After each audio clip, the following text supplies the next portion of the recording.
Mes chers amis, cette nuit, j'ai très bien dormi parce que le Real de Madrid, que je considère comme étant le meilleur club du monde, a étrillé Manchester City pour se qualifier pour les huitièmes de finale et avec une très belle prestation de Kylian Mbappé, le meilleur joueur du monde en ce moment. S'il y a des Barcelonais qui passent par là, je vous salue mes amis, vous êtes nos meilleurs ennemis et on espère qu'on se rencontrera bien évidemment au fil de la compétition. Trêve de bavardage, je vais aborder ce pourquoi vous avez cliqué sur la vidéo, à savoir parler encore du cas Kylian Thiam qui s'aggrave. Le piège est en train de se refermer sur Kylian Thiam. Il y a une pression médiatique qui est en train d'être mise sur lui par des gens tapis dans l'ombre, bien évidemment. Je pense à Jean-Louis Billon, parce que tout porte à croire que tout ce qui se passe en ce moment est l'œuvre de Jean-Louis Billon. Après les 4 guignols qui ont porté plainte contre Kylian Thiam, disant qu'il est illégitime, qu'il aurait fraudé, qu'il n'aurait pas eu la nationalité ivoirienne lorsqu'il y a eu le congrès, bien évidemment, tout ça a été débunké parce que Maître Blessy, l'avocat du PDCI, a réagi dans un quotidien proche du PDCI pour dire que ces militants n'avaient même pas la qualité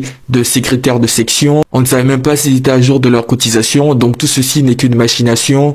Je l'ai dit hier, ce n'est pas simple. Ceci étant dit, il faut maintenant qu'on jette le regard sur la deuxième personne, la deuxième protagoniste de l'histoire qui a voulu se jouer l'intéressante. Valérie Yapo, c'est bien évidemment de vous que je veux parler, en portant plainte contre Kylian Thiam qui aurait apparemment escroqué moralement le PDCI parce que pendant le congrès, les gens ne savaient pas qu'il avait encore la double nationalité, qu'il n'avait pas donc renoncé à sa nationalité française qu'il a acquise bien évidemment par naturalisation. La question de la nationalité s'est imposée à lui. Il n'est pas venu renoncer à sa nationalité ivoirienne. C'est parce qu'il a un des parents qui est français.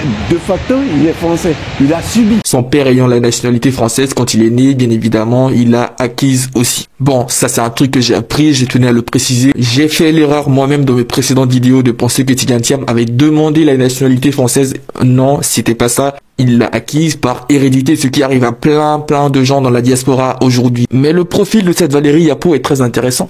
Il faut qu'on analyse cela. Elle est proche de manière ouverte, elle le dit elle-même, de Jean-Louis Billon. Elle est membre du bureau politique du PDCI parce que membre du bureau politique, une fois que tu l'es à vie. On ne peut pas te retirer ce rôle même si tu décides de te désengager petit à petit du parti. L'un des cadres du PDCI l'a dit, je crois que c'est le vice-président en charge des gens de la diaspora. Il y a 4 conditions. Il faut soit que tu démissionnes, soit que tu aies commis une faute grave. Et les 2 autres, je vous laisse aller les voir. Faites vos recherches. La vidéo, je pense que je vais vous mettre son image à l'écran. Pour perdre sa qualité de membre du bureau politique, il y a 4 conditions. Le décès, la démission, ou bien tu vas prendre une adhésion dans un autre parti. Là, de facto, tu es exclu.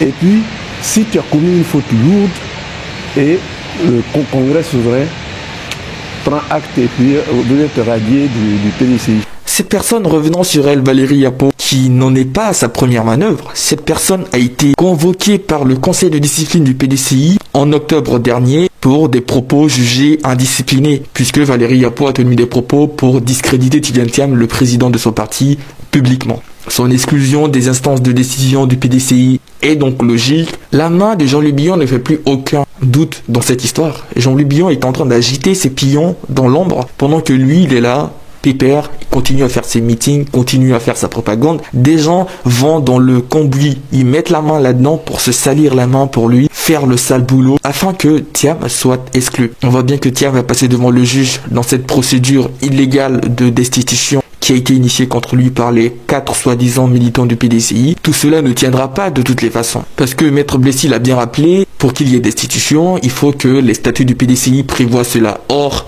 il l'a dit, ceci n'est mentionné nulle part dans le document des statuts du PDCI. Donc, je ne sais pas de quelle procédure en destitution il parle, mais connaissant le pouvoir de Ouattara qui était prêt à tout pour empêcher Thiam de devenir président du PDCI, notamment avec cette action en justice qui avait été intentée à la veille du congrès. Je m'attends à ce que tout cela ne débouche sur rien de bon comme nouvelle pour Kylian Thiam et que la machination soit déjà en route pour l'exclure du jeu politique en 2025. Parce qu'en Afrique, une fois qu'une personne dérange, on ne doit pas s'opposer à elle sur un débat d'idées. On ne doit pas proposer un contre-projet, on va juste l'exclure, l'éliminer, que cela soit une bavure ou non. Cette manière de faire de la politique est dégueulasse. Cette manière de dire que Kylian Thiam aurait prêté allégeance à d'autres pays, c'est dégueulasse. Et cette manière de ne pas vouloir condamner les propos de Seredo, le secrétaire d'État plus exactement à la mer, m'horripile au plus haut point. La cabale qui est organisée contre Kylian Tidiane Thiam, on va en parler dans quelques années. Pourquoi en Afrique, quand tu arrives avec des idées un tant soit peu nouvelles, les gens sont obligés de vouloir te descendre de la sorte